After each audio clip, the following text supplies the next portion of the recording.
Sorry Now, Paul Turner Mystery, Book 1. Author, Mark Richard Zubro. Publisher, St. Martin's Press, New York, 1991. Narrator, Eric Aust. For my parents, acknowledgments. For their kind assistance, I wish to thank Bill Brill, Gerald A. Hanian, Jr., Alan Principe, Joe Valentine, and Paul Vernell for their time, patience, and caring. Mike Kushner, Rick Paul, Kathy Pakaisier, Reed, and Peg Panzer.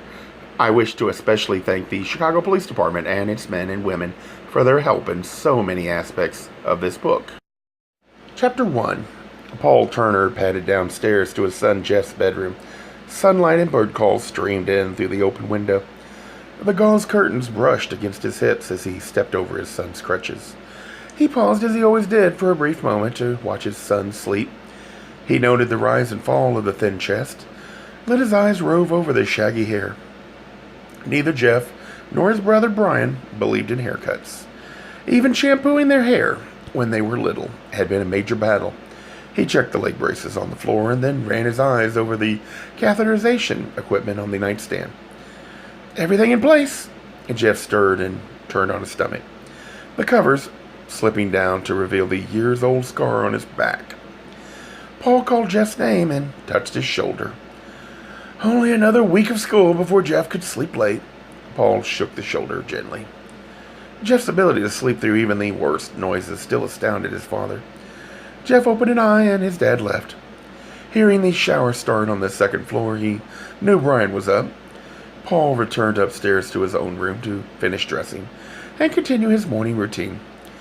15 minutes later, after carefully knotting his tie, he went to the safe in the closet and unlocked it. He took out his gun, checked it carefully, strapped on his holster, and grabbed his wallet with the star in it. Jeff sat at the kitchen table, reading a library book. Brian, hair still damp, stood at the stove. He poured beaten eggs into the pan and sprinkled cut-up spinach onto them. He asked, there's a party at David's tonight. I'll be out late, okay? Paul took the orange juice out of the refrigerator and placed it on the table. He eyed his 16-year-old son critically. Who's supervising the party? Remember, you have to pick up your brother by midnight. I'll be late. Dad, nobody's going to do drugs or drink. We're not going to have an orgy on the carpet. What's an orgy? Jeff asked. When people enjoy themselves more than they imagine, his father answered. The 10-year-old, he turned back to Brian. Are David's parents going to be home? His son grinned at him. I think they're the ones supplying the condoms. I know what a condom is, Jeff said. I saw it on TV.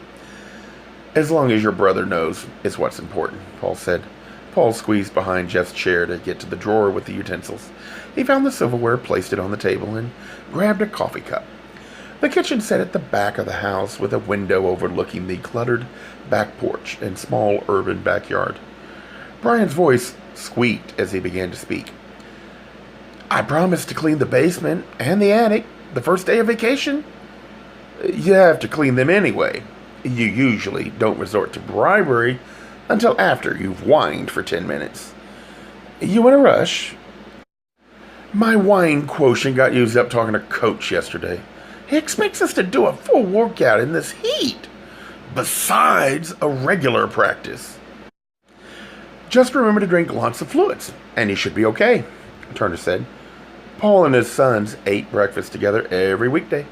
They rose a half hour early to share at least the one meal together, to talk, compare schedules, settle family squabbles. Paul Turner's workday started at 8:30, and as much as he tried to stick to a set schedule, the amount of overtime required of a detective in Area 10 of the Chicago Police Department made this almost impossible. In spring, Brian's baseball practice kept him out until 6 most nights. Jeff's schedule varied because of his physical therapy. Paul wanted them together at least once a day for a meal one of them cooked. They each took a week and rotated assignments. One cooked, one set the table, one cleaned up. Jeff's meals were understandably simple. The kitchen had special chairs, hooks, and pulleys to aid Jeff, although Turner stood ready to help and often assisted Jeff if things got complicated. On the car radio on the way to work, the announcer gave the temperature as 81 degrees, The National Weather Service predicted another record high temperature in Chicago, with little chance of a break in the early June heat wave. As usual, the detectives at Area 10 mumbled their way through Friday morning roll call. The structure they sweated in was south of the River City complex on Wells Street, in a building as old and crumbling as River City was new and gleaming. 15 years ago, the department had purchased a 4-story warehouse scheduled for demolition and decreed it would be the new Area 10 headquarters. To this day, rehabbers occasionally put in appearances. In fits and starts, the building had changed from an empty, hulking wreck to a people-filled, hulking wreck. The best that could be said about it was that the heat usually worked in winter. The worst was that it had absolutely no air conditioning. Sergeant Felix Spector had been through roll call with some of them over 1,000 times. They rested their back ends on folding chairs. The bulletin board hung to the left of the chalkboard in front of the room. Messages crammed the entire surface. Turner glanced over the items on the board, the usual announcement of retirement parties, and a few notes from the Fraternal Order of Police, the cop union in Chicago. Next to the bulletin board hung the chart of acceptable hair lengths in the department. Later in the squad room, Paul joined his partner, Buck Fenwick, at the coffee machine. Buck was on another diet. They'd been partners 5 years, and Buck had gained an average of 8 pounds per year. Double and triple fuck, Buck swore, as he shucked the last grains of sugar from a mangled box. Turner said, "I thought you couldn't have sugar on the new diet." "I get 10 grains a cup." He shook the box again. 10 years ago, the Chicago Police Department created Area 10 to combat the rising wave of crime along Chicago's lakefront. It ran from Fullerton Avenue on the north to 55th Street on the south, and from Lake Michigan west to Halstead Street. Turner took his black coffee, strolled to his desk, and began sorting through files, active cases to be pursued today, leftover paperwork from an axe murder in Grant Park. From the start, Paul had been sure it was the deranged father-in-law who done it. They had caught the guy 2 nights earlier trying to retrieve the axe from the bottom of Buckingham Fountain. Unfortunately for him, the police had found the axe already and had set up watchers in case he returned. Buck Fenwick arrived at his desk, which was front to front with Turner's, and threw himself into his chair. Turner heard the telltale squeaks of protest that told him the chair had about another week and a half before Fenwick's bulk would crash it to the floor. Fenwick perched the cup on a stack of files, as he always did. Coffee sloshed down as it always did. Turner handed him a napkin, as he usually did. "Double fuck!" Fenwick swore, mopping it up. Turner liked being partnered with Fenwick. They could hardly have been more different. Turner's dark hair, 5 feet 11 inches, contrasted with the blonde bulk of his rapidly balding friend. Fenwick didn't sweat the small stuff. Turner appreciated his casualness. Sergeant Spector bustled into the squad room, his white shirt sleeves already rolled up past the elbow, revealing the angry red flaking that started with the first seriously humid days of the Chicago summer. No doctor had been able to cure it, and neither mounds of salve nor special ordered ointment seemed able to control it. He slapped a message on Turner's desk. "Oak Street branch, and you better hurry." He moved off quickly. Turner and Fenwick took one of the old unmarked Plymouths around the lot. They crossed Congress Parkway and turned left to descend to Lower Wacker Drive, a little used but extremely efficient method of crossing the loop without the usual hassle of masses of pedestrians and blocks of jammed traffic. Fenwick drove with a cab driver's abandon. He claimed city driving was just like bumper cars. When he was a kid going to carnivals, Turner always hooked his seatbelt and spent the time watching the passing scenery. They parked illegally across from the Drake Hotel and took the pedestrian underpass to the beach. Near the children's play area just north of Oak Street Beach, about 50 feet from the LaSalle Street off-ramp, the beat cops had roped off an area 100 by 100 feet.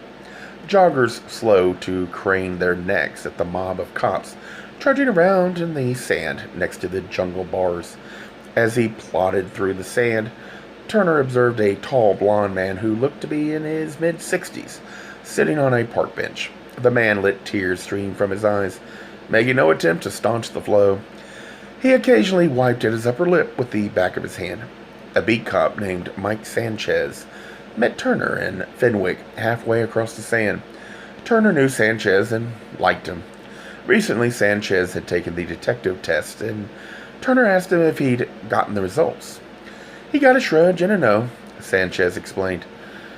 "We got big problems here. This guy," he jerked his thumb toward the crier, "is the Reverend Bruce McElrath."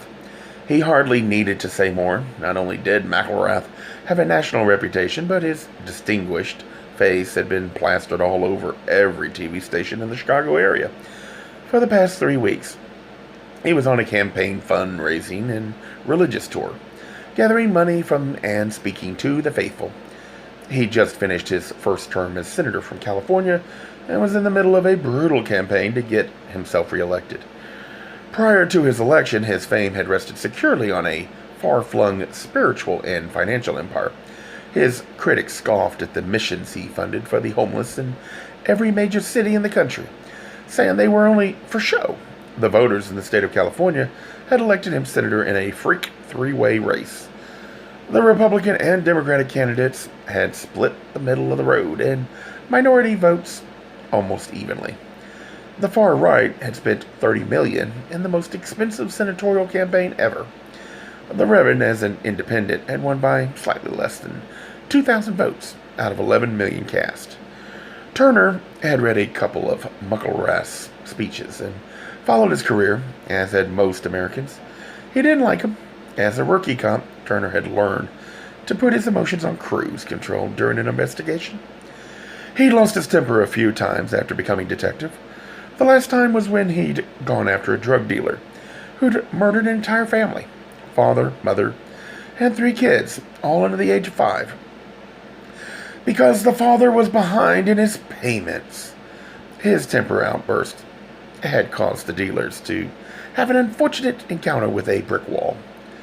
The defense attorney used it to escape, his client getting a penalty only a little more inconvenient than a trip to the dentist. Turner had learned, add your temper to personal feelings and nowadays you lose a perfectly good bust. "What happened?" Turner asked. "We got a dead body over there," Sanchez pointed to a jungle gym set. "The Reverend hasn't been able to tell us much. Pretty broken up. We do know it's his daughter."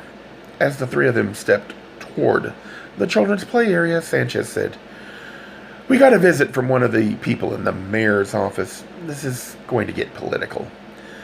"I suppose it will," Turner sighed. Close up now, they saw the mass of twisted blonde hair, streaked with red, splayed out on the sand. The body lay 6 inches from one of the metal struts supporting the jungle gym. Sunlight gleamed on the metallic surfaces of the 8-foot-tall children's play set. Remnants of the disaster clung to the light blue summer dress the victim wore. Bits of brain, blood, and gore covered the sand next to the non-existent face. Sanchez pointed to a small cluster of people, 30 feet to the north of the body. "They're as close as we've got to witnesses. No one saw the actual shooting. They all showed within minutes." Fred Noskasinski was clambering up the playset to get pictures from above. A bearded dwarf, Fred always took the crime scene photos. He grunted a hello toward them. The white van with Chicago Crime Lab printed on the side had been driven over the sand to the crime scene. Paul saw a tall, young, new guy he didn't know fussing with materials in the back of the van. 2 feet from the body, Sam Franklin, the head of this crime lab unit, knelt in the sand. He held a thin piece of screen boxed by 4 wooden slats. Through this, he carefully sifted grains of sand, hunting for evidence. 2 other men around the body engaged in the same activity. Sam rose and greeted the detectives. "Be a miracle if we find anything in this sand," he said. "You guys are going to be up to your tits in politics in this one." "Know who the dad was?" Turner thought he sounded altogether too confident and cheerful. Turner nodded. Any idea what happened? I can get you all the technical details later. For now, somebody blew her away. No weapon around. He nodded toward the lake. Lots of room to toss a gun. He glanced toward Mucklewrath. They haven't been able to get the preacher to talk, which I guess is unusual for him. Sam shrugged. I don't envy you guys. We'll call you later, Turner said. He and Fenwick walked to the bench and sat on either side of the Reverend Mucklewrath. Turner eyed him warily. One of the first lessons they taught you was always watch the family most carefully. In all likelihood, if one of them hadn't done it, one of them knew something about why. Turner watched the man pulling in vast gulps of air and exhaling them noisily. Sand covered his black wing-tip shoes, the knees of his pants, and his suit coat up to the elbows. His clothes were spattered with blood and gore, concentrated mostly on the front of his shirt and suit coat, probably where he'd held his daughter. Paul pictured the man holding his lifeless child. As the father of a child with Spina Bifidia, he'd held Jeff many a night when he didn't know if the boy would survive an operation. He didn't want to imagine his son dying. Turner said, Sir, I know it's difficult, but we need to talk to you, ask you some questions. After mopping his face with a pink handkerchief and still breathing erratically, Mucklewrath said, I want the killers punished. He gasped for air and shuddered. I want them punished in such a way that they will pay forever, here and in hell. Yes, sir, I understand, Turner said. You could help us catch them if you could answer a few questions. Who would want to hurt her? Such a good and beautiful daughter, her angelic smile. She laughs so beautifully, so full of life and hope, Turner said. Please, sir, a few questions. He mopped his face again and stuck the hanky in his suit coat pocket. All right. Could you tell us what happened? Turner asked, speaking with numerous pauses, and gasped for air. The Reverend told them that he liked to bring his daughter on his speaking trips. His wife usually came too, but this time had stayed to oversee some changes in the new university their ministry was building in Laguna Beach. Today, the Reverend Mucklewrath didn't have a meeting until 10, so when his daughter expressed a desire to go out together for an early walk, they chose a stroll along the shore. We've been here before. It seems so safe in the middle of Oak Street Beach.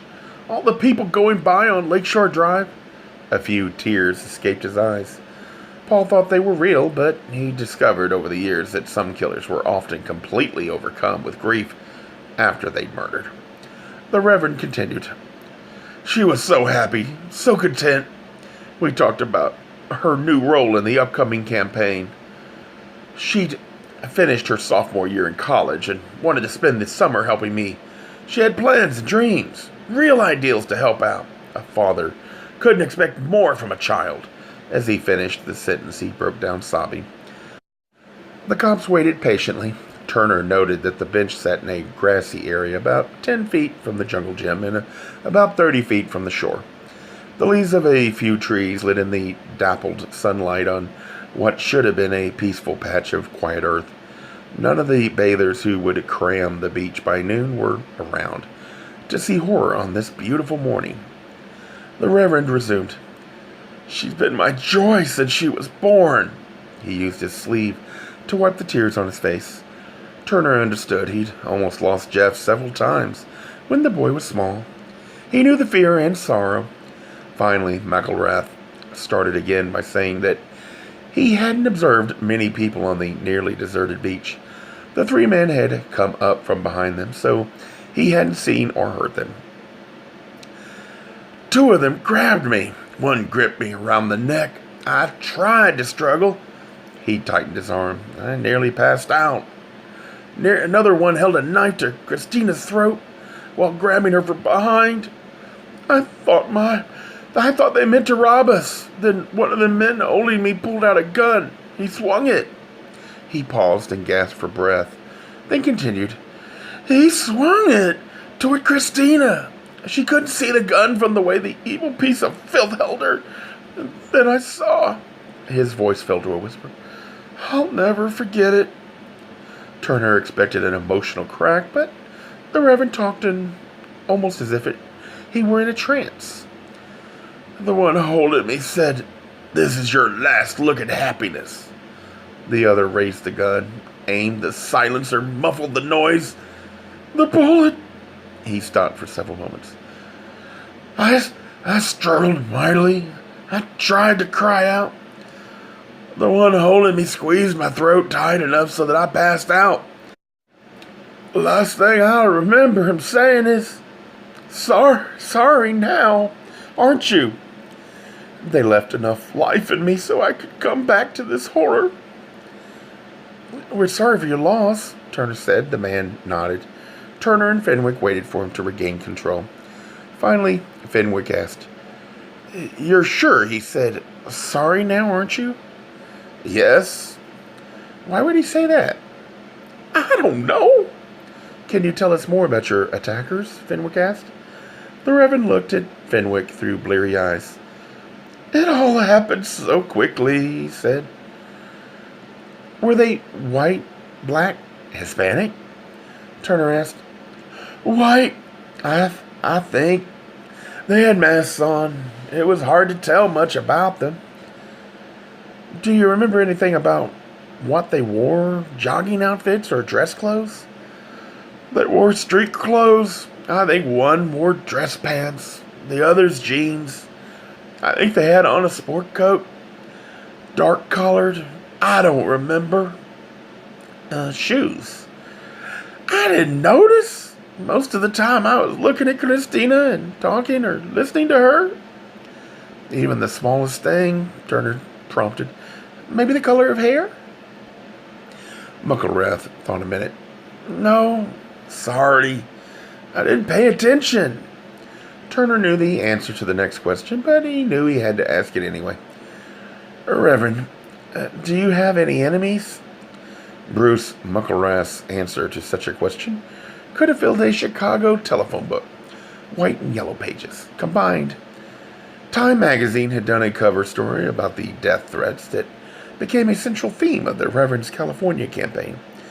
He'd viciously attacked any group even slightly to the left of his own positions. The preacher said, "Doing the Lord's work could cause unreasoning hatred in those who haven't yet seen the light." The sanctimoniousness of the reply grated on Turner's nerves. But he didn't let this show as he said, "I meant anyone in particular, any specific threats." "No, none. I can't believe anyone would do such a thing." They asked numerous other questions, but got no further information. Fenwick said, "That's all for now, Reverend. If we think of anything, we'll get in touch." "Catch them, punish them. I could feel the Lord calling for vengeance." They left after assuring him they'd do their best to catch the killers. "He's got to know more," Fenwick said. "Give him time," Turner said. "We can get an enemies list and check it to see if anybody's in town. We can find out if anybody in California's got a comprehensive list of the threats, what they found, if anything. Let's try the witnesses." As they walked up the beach, Turner was grateful for the coolness of the nearby water. He could feel sweat trickling down the back of his neck. Fenwick said, "I wonder if anybody on the drive saw anything as they went by?" "The guardrail pretty much blocks the view," Turner said, "and it's over 50 feet away. Who'd be paying attention during rush hour?" "Probably nobody, but we'll have to check it out if we can." "They must have been cool heads," Fenwick said, "to try something this bold. How'd they know they wouldn't be interrupted or chased? Their exits are limited, up or down the beach through the tunnel the way we came in, or a dash across 6 lanes of traffic on the drive." Fenwick paused. "Maybe they had a boat waiting," he suggested. Let's try our witnesses," Turner said. The meager group of 4 witnesses chatted sporadically with each other. A uniformed police officer hovered nearby, so none of them would give in to the urge to walk off. The 2 women in their 50s, dressed in red shorts, walking shoes, and Chicago Bears t-shirts, and wearing Walkman radios, explained that they hadn't heard or seen anything, but had come upon the unconscious reverend and tried to revive him. One woman had bright red hair that didn't look dyed. The other had black hair that could only have come from a bottle and which she had tied back in a ponytail. "We didn't see the body until a minute later," the black-haired one said.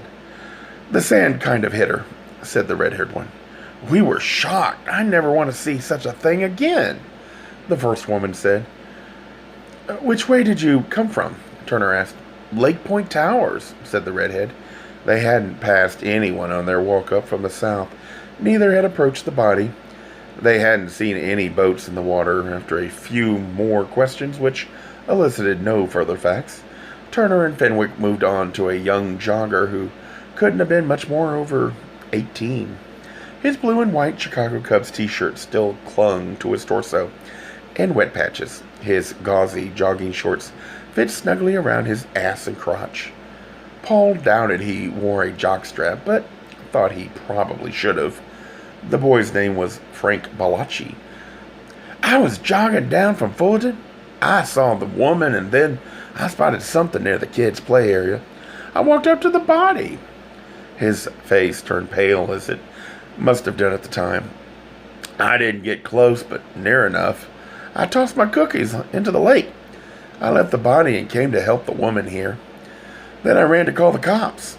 He hadn't noticed anyone suspicious on his run from the north, definitely not three men together. He'd had a clear view of the lake as he jogged. "Definitely no boats around anywhere," he told them. "That eliminates three directions," Fenwick said as they turned to the last witness. This was a tall, thin man with completely gray hair. Even on so warm a day, he wore a sweater and a white shirt, buttoned to the collar. Two Afghan hounds sat placidly on either side of him, their leashes held firmly in his right hand. His lisp had to be practiced. Turner noted a large gap between the man's upper two front teeth.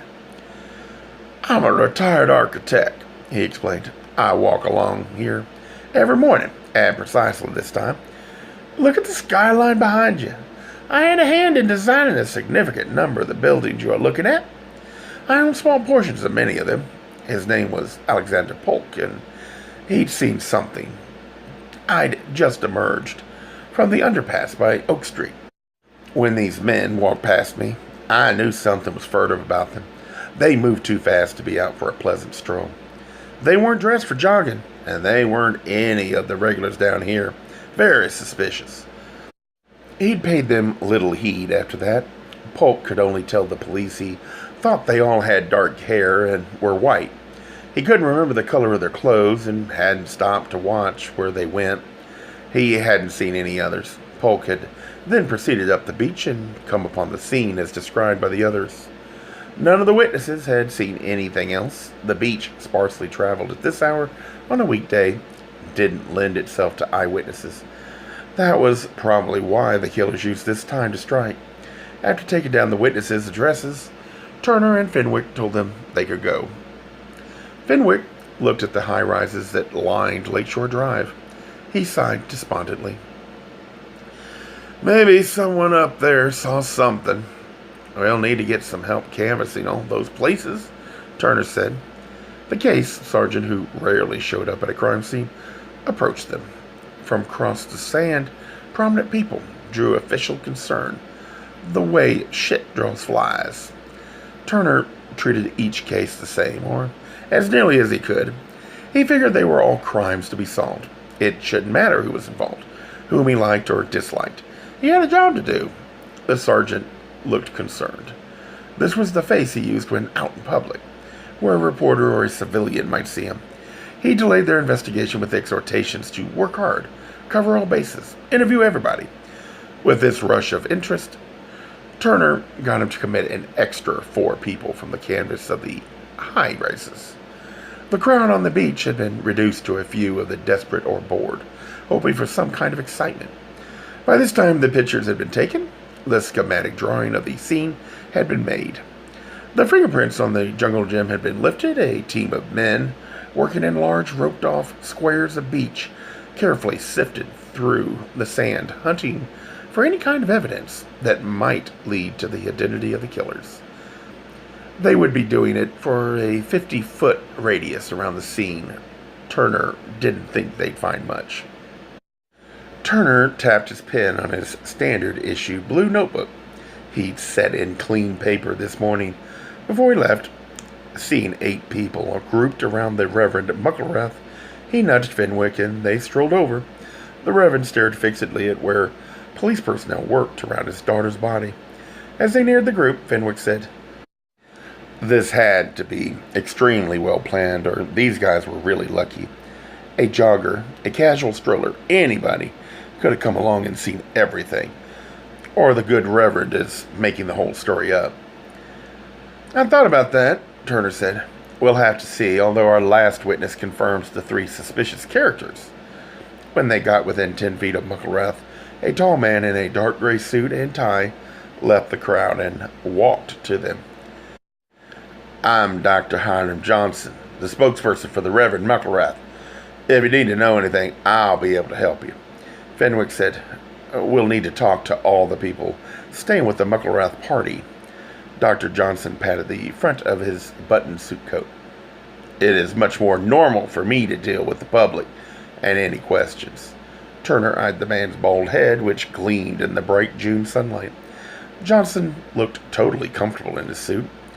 Turner wished he could take off his own sport coat and loosen his tie, but especially take off his shoes and socks. He could feel the grit of the sand that had seeped into them. "Dr. Johnson," Fenwick said, "this is a murder investigation. We talk to whoever we want, whenever we need to." Dr. Johnson did not become indignant, as Turner expected. Instead, he installed a bland, unctuous look on his face. The man said, "I did not mean to imply that I was interfering. I simply meant to be as helpful as possible. Anyone in the Reverend Mucklewrath's organization is ready to assist the police at this tragic moment." "Where were you this morning, Dr. Johnson?" Fenwick asked. "In my motel room, making phone calls for the next cities the tour will be in, setting up last-minute details." "Can you provide us with a list of those calls?" Fenwick asked. "They could get them from the hotel easily enough." "I'd be happy to, officer." By the time half Fenwick's question was asked, Turner knew his partner didn't like the guy either. If Dr. Johnson noticed, he didn't let on. "Where are you all staying?" Fenwick asked finally. Johnson pointed across Lakeshore Drive to a building several doors down from the Drake Hotel. "We have several suites at the Oak Street Arms, all interconnected." "Do they look down on the beach here?" Fenwick asked. "Yes and no. I didn't happen to look out. As far as I know, no one did. We didn't learn of this until a policeman came up a few minutes ago. We all rushed down here. Do you know who might have wanted to hurt the Reverend? Someone who held a grudge?" Fenwick asked. Dr. Johnson spread his hands out flat. "Palms up," he said. "The Reverend had many enemies. I'm sure we'll have a statement available later. There are many servants of Satan who are capable of great evil." Turner said, "I remember the Time magazine article on the threats in the Senate campaign. Can you tell us anything about them, especially if any new threats had been made in the past week or so?" "None that I know of. You'll have to talk to Donald. He deals with the Reverend's security." They asked Johnson a few more questions, but he was no further help. Johnson beckoned over another man. He introduced him as Donald Mucklewrath, son of the preacher and head of security. Donald Mucklewrath wore an impeccable gray suit and a grave frown. He dismissed Johnson with a nod, then shook hands with both cops. The son had to be in his 30s. "We're sorry about your sister's death," Turner said. "Thank you," he said softly. Tears sprang from his red-rimmed eyes. Fenwick said, "We realize this is a difficult time, but we need to check a few things with you. You didn't happen to look out a window this morning and see anything?" "No. I usually sleep late. We don't finish with the security checks after each prayer meeting until 2 or 3 in the morning. We're very thorough. I didn't know anything until your men came to the suite." "How does the Reverend's security work?" Turner asked. "Not good enough, if You don't catch whoever did this, I'm sure there'll be a network of righteous volunteers prepared to step forward to avenge my sister's death. I meant, Turner said, the practical details. How many of you are there? That kind of thing. The young McElrath told them that the permanent staff consisted of himself and 3 others. They worked in shifts, accompanying the Reverend on official business and always on the podium at his talks and prayer meetings. In each city, they supplemented their numbers from among the faithful and sometimes the local police. Turner eyed him curiously. At about 6 feet, Donald McElrath stood an inch or so taller than Turner. His blond hair was swept back from his face, ending in slight curls that stopped at the edge of his suit coat collar. His suit didn't try to hide his muscularity. Fenwick said, "What you're saying is that normally someone would not accompany the Reverend and his daughter on a morning walk like this." The younger McElrath moved closer to them. Turner could smell the tang of recently used mint, probably toothpaste, on his breath. The son said, "My father wanted to live as normal a life as possible. He is one of the people. He thought going around with a security detail every minute offended the Lord. My father put his faith in God." "Then what were you for?" Turner asked. "Satan can have human agents. Mostly I am in charge of sweeps at public places. We've had many bomb threats. We thoroughly examine every place the week before, then the day before, and then finally do a sweep just before my father starts to preach. Everyone who comes in one of my father's prayer sessions has to pass through a metal detector. All packages are searched." Prayer sessions?" Fenwick asked. "And that's what my father likes to call his meetings with his people and God." "Do you find much in your searches?" Turner asked. "Seldom. Believers come to hear the word. His enemies stay away." "Are you saved?" Fenwick raised an eyebrow. "We prefer to discuss what happened, Mr. McElrath." "Of course. But you should consider accepting Jesus Christ as your Savior. It's His guidance at times like this that helps one pull through." Fenwick said through gritted teeth, "Does your father usually take walks in the morning?" "Not often. But Christina sometimes insisted, and my father could seldom refuse a request of hers. He always said she was an angel sent from heaven." "How old was Christina?" Turner asked. 21 next month. I'll be 32 in a week. We were half-brother and sister. My father divorced my mother 25 years ago." "Where is Christina's mother?" Fenwick asked. "She died in a plane crash 15 years ago." Turner asked, "Where's your mother?" "Who cares? She was an unbeliever. She turned on my father." "And the current Mrs. McElrath, the Reverend said," Donald interrupted. "She's back in California organizing part of Father's next legislative agenda and several other matters. We called. She's taken the family jet and will be here in a few hours." The son knew of no specific new threats. "They happen a lot during the election campaign. There are always crazy people around. Those who do the Lord's work are often hated." He repeated Johnson's promise of a statement later. "Had your father or your sister seemed more worried or fearful lately? Acted in any way unusual?" Fenwick asked. "My father fears no man or beast," Donald said. "He's been his usual self. No problems. Never happier. We'd prayed together as usual at dinner last night. He was looking forward to a successful run in Chicago. Soldiers Field is sold out for the next 7 nights. Better than most rock concerts," Turner thought.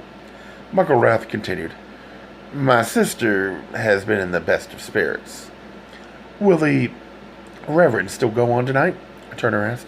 "Yes, definitely. He will pray with his people for the soul of his daughter and the destruction of the evil seed who have spawned this hideous tragedy." He had no further useful information for them. As they got in their squad car to drive off, Fenwick asked, "Do they always talk like they're addressing the multitudes?" Turner said, "I don't know. I've never been a multitude before." Gay Mysteries audiobooks. I think it is easy to hate a label but a face humanizes the word. So this effort is twofold: to offer comfort to those like myself that your world didn't end because you don't fit into the view of acceptable society on both sides, and in hopes of helping those with family that are LGBTQ, that it doesn't mean we are aliens from the child they once knew. Reassure them so they can maybe be supportive at the same time, being true to their values.